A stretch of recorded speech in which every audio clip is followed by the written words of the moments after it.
ሰላም ለእናንተ ይሁን ውድና የተከበራችሁ በመላው ዓለም ላይ የምትገኙ የኩራዝ ቻናል ቤተሰቦች እንዴት ናችሁ? ደህና ናችሁ ወይ? የሮመዳን ጾም እንግዲህ አለቀላችሁ። ያው ኢድ ምናልባት ነገም ከነገ ወዲያም ሊሆን ይችላል። በዚህ አጋጣሚ እንኳን አደረሳችሁ በመላው ዓለም የምትገኙ እህት ወንድሞቼ ሙስሊሞች እንኳን አደረሳችሁ። የኛ ደግሞ የኦርቶዶክስ እምነት ተከታዮች የአብይ ጾም ያው እየተጋመሰ ነው። በርቱ። ጾመው ከሚጠቀሙት በረከት ከሚያገኙት የጽድቅ ስራ ከሚሰሩት እግዚአብሔር ይመድበን። አፍቻለሁ፣ ናፍቃችሁኛል። በምዕራብ ካለው ይሄ የጦርነት የቡጥቡጥ ነገር ነዳጅ አይገባም። ከጎጃምም ሆነ ከሀላባ በርበሬ እንግዲህ ወደ ክፍለ ሀገር ወደ ወሎም ወደ ተለያዩ ሀገሮችም ለማምጣት ከባድ ነው ስለተባለ እኔ ደግሞ ካሁኑ ሸመት ላርግ ብዬ ያው ዋጋው እንዳትጠይቁኝ እዚች ጋር ነው ሄዶ ማለት ነው። አንቺ ይሄንን ይመስላል። በነገራችን ላይ ወደ ስንት መሰላችሁ? 19000 ስንት ነው? ከነስ 19800 ብር 19800 ብር ነው የፈጀው ይሄ በርበሬ ማለት ነው። ቅመምን ሳያካትት ኪሎ ካላችሁ 22 ኪሎ ነው። በዚህ አጋጣሚ በቃ አሁን ሳሙና ምናምን ፓስታ፣ መኮሮኒ፣ ዘይት ምናምን ግዙ። ነዳጅ የለም። ጦርነቱ ይሄ የኢራን ጦርነት ምናምን ቡጥቡጡ እንትን ካላለ በስተቀር ነዳጅ ስለሌለ እንግዲህ መንግስታችንም ያለውን በስነ ስርዓት ተጠቀሙ። ቅድሚያ ለመንግስታዊ ወይም ለድርጅት ቅድሚያ ስጡ ነው የተባልነው። ያለውን ጋር እና ባጃጅን ምንም ያው በእንቅስቃሴው ላይ ከባድ ሆኗል ማለት ነው። ፌስታሉ ላይ ልቆጥባ። አዎ ያው እኔ የምልሽ ግን አሁን እኮ ያላሁን ለተወሰነ አንድ መብራት ይጠፋል ተባለ እና ያው ማለት መኪና ከቦታ ቦታ ያው ላይንቀሳቀስ ይችላል በሚለው ስጋት ነው እንጂ ነዳጅ ከሌለ መብራት ስለማይጠፋ በርበሬ ሊጨምር ይችላል ሊጠፋ ይችላል ስለተባለ ይሄንን አሁን ላስፈጨው ሳይሆን እንደዚህ አስፈጭቼ ለቃቅሜ ላስቀምጠው ነው። ምንም ነገር አይሆንም። ደርቋል፣ ተለቃቅሟል። ከዛ ቅመም አዘጋጅቶ ማስፈጨት ነው ማለት ነው። በዚህ አጋጣሚ ያው የሚወራው የሚያስጠላ ነገር ስለሆነ እናንተም እንግዲህ በነገራችን ላይ ለኛ ኢትዮጵያ ላለነው ለሆዳችን ምናምን ያው እንደ ሰው ልናዘጋጅ ምናምን ጥንቃቄ ልናረግ እንችላለን።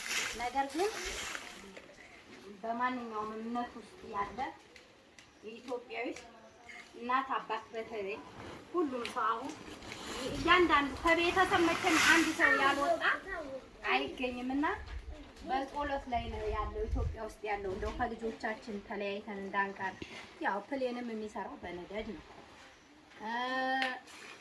ምንም ነገር መኪናም የሚንቀሳቀሰው በነዳጅ ነውና እንደው ይሄ ጦርነቱ ካልቆመ የዓለም ጦርነት ከመጣ ልጆቻችን ጋር ተለያይተን እንዳንቀር ልጆቻችንን አንተ ጠብቅልን፣ በሰላም ወደ ሀገራቸው መልስልን የሚለው አብዛኛው ሰው በጣም በጭንቅ ላይ ነው ያለውና ባላችሁበት ፈጣሪ ጠብቃችሁ እኛንም ይጠብቀን፣ ሀገራችንን ሰላሙ ነው። በዛም ያለው ጦርነት በቀኝም ያለው በግራ ጦርነት በውጭም ይሁን በውስጥ የጦርነት ምንም ጥቅም የለውም።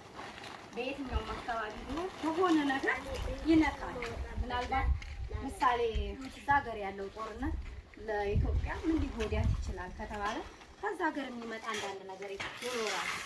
ይሄው ልክ እንዳሁኑ ማለት ነው እና ቀኝም ነፈሰ ግራ በየትኛውም አካባቢ ያለው የጦርነት ጥቅም ስለሌለው ጦርነቱን የሚያብርድልን ነው። እንትን ስለሆነ ነጭ ስለሆነ የኛ እምነት የኛ ብሔር ስላልሆነ አይደለም። በቃ ለየትኛውም ለሀገር ለየትኛውም ሀገር ስለማይጠቅም በጦርነት ምንም ጥቅም ስለሌለው ህዝብም ስለቤት ጦርነቱን ያብርድልን በሀገራችንም በውጭም ያለ ያለው ጦርነት እንላለን። እናንተንም ባላችሁበት ይጠብቃችሁ። በድጋሚ መልካም ኢድ ይሁንላችሁ ብያችኋለሁ። ሳትፈጭ ደግሞ እንግዲህ አሳያችኋለሁ ማለት ነው። ጠፍተሻል አላችሁኝ? አዎ ጠፍቻለሁ። ምንም አልተመቸኝም። ያው ሳለውን ታንጣት መጫት ስትሆኑ እንደው በዚህ አጋጣሚ መጫት የሆናችሁ እናቶች ዩቲዩባችሁን የቤታችሁን ስራ ልጃችሁን እንዴት አድርጋችሁ ማኔጅ እንደምታደርጉ ስራችሁን ሳታቆሙ የዩቲዩቡን ስራ ሳታቋርጡ የቤታችሁንም ስራ እየሰራችሁ ልጃችሁንም እየተንከባከባችሁ እንዴት ብላችሁ ቪዲዮ እንደምትሰሩ ለእኔም ብትነግሩኝ ጥሩ ነው። ለምን እኔ አልሆነልኝም። ዩቲዩቤን እየተወኩት ነው፣ እየሰራው አይደለም፣ እየጠፋው ነው። ጠፋሽ እያላችሁ ነው። እንደገና ደግሞ ያው ወደ መጀመሪያ ነበር ማለት የነበረብኝ ከትንሹ አክሲዮን መርሳ ከትንሹ አክሲዮን የገዛችሁ እህቶቼ በውስጥ አውሩኝ። ሰሞኑን ያው የነበረችው ቦታ ተሽጣ ብሩ ይከፋፈላል እየተባለ ስለሆነ አንዳንድ እህቶቼ ስለጠፋችሁ አውሩኝና በውስጥ ዋትስአፕ አለላችሁ፣ ቴሌግራም አለ፣ ኢሞ አለ፣ እንዲሁም በፌስቡክም ቢሆን አውሩኝና አካውንት እንድትሰጡልኝ በእኔ ጋር ስላለ ወረቀቱ በእኔ የጨረሳችሁ በራሳችሁ የጨረሳችሁ ራሳችሁ ናችሁ መታችሁ ብራችሁን መቀበል የምትችሉት። ስብሰባም ይኖራል፣ ከስብሰባውም እንድትገኙ። እኔ የጨረስኩላችሁ ግን እኔ ጋር ስለሆነ ወረቀቱ እናወራና አካውንት ትሰጡኛላችሁ፣ ብሩ ወደ አካውንታችሁ እንዲገባላችሁ ማለት ነው። እና ወዳችኋለሁ። መልካም በዓል ይሁንላችሁ። በድጋሚ ሰምታችኋል። እንኳን አንድ ነኝ እድሜ ከሰጠኝ ድግስ ካልደገስኩበት እስኪ እንደገና አኒቨርሰሪ ሰርግ ምናምን የሜንታዋ ልደት ምናምን ድግስ ምናምን ብቻ ካላሰብ ብዙ ጊዜ ይቆያል። ግን ለብዙ ቤተሰቦች 1 ኪሎ በርበሬ ምንድን ነው? እንዴት ነው የምትሆነው? 1 ኪሎ በርበሬ ነፋ። በዛ ላይ ወጥ ራሱ ያው ይኖረዋል። በነገራችን ላይ በጣም ያምራል በርበሬ እና በዚህ አጋጣሚ እንግዲህ እናንተም ለቤተሰቦቻችሁ የመዳም ቅመሞች ላክ አድርጉና አስቤዛ ምናምን። በእርግጥ ያው ወደኛ አካባቢ ይሄ ነገር ተለመደ። 5 ዓመት ሆኖ ጦርነት ሊመጣ ነው፣ ቶሎ በሉ እህል አስፈጩ፣ እንደዚህ ግዙ፣ ስኳር ግዙ እንባላለን፣ እናረጋለን። ጦርነቱ ያው ዝም ብሎ ውስጥ ለውስጥ ቡጥ ይላል፣ እኛ እንጨርሳለን።